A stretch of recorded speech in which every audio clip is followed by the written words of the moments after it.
قصة لامين يامال، المعجزة التي هزت عالم كرة القدم.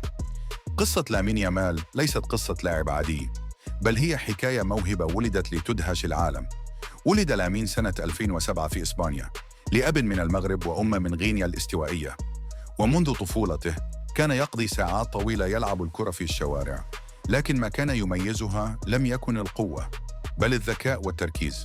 في سن السابعة فقط التقطته أكاديمية برشلونة الشهيرة لا ماسيا، ومنذ اللحظة الأولى بدأ يامال يصعد بسرعة غير طبيعية. كل موسم كان يتفوق على لاعبين أكبر منه سناً، وكل مدرب كان يتساءل: من هذا الطفل؟ وكيف يفعل ذلك؟ ومع مرور السنين أصبح اسمه يتردد بقوة داخل النادي، إلى أن جاء اليوم الذي غير حياته. تقرر أن يشارك مع الفريق الأول لبرشلونة وهو لم يتجاوز 15 عاماً. وفي لحظة تاريخية أصبح لامين يامال أصغر لاعب في تاريخ برشلونة يشارك في الدوري الإسباني.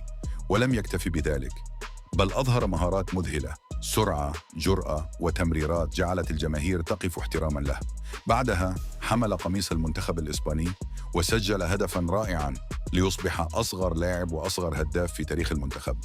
العالم كله بدأ يتحدث عنه، الموهبة التي ستقود برشلونة للمستقبل، خليفة ميسي الجديد، اللاعب الذي ولد ليكون أسطورة. لكن خلف كل هذه العناوين تبقى الحقيقة واحدة: لامين يامال هو قصة طفل من جذور مغربية، عمل بجد، لم يخف من التحدي، ولم يتوقف حتى أصبح حديث العالم.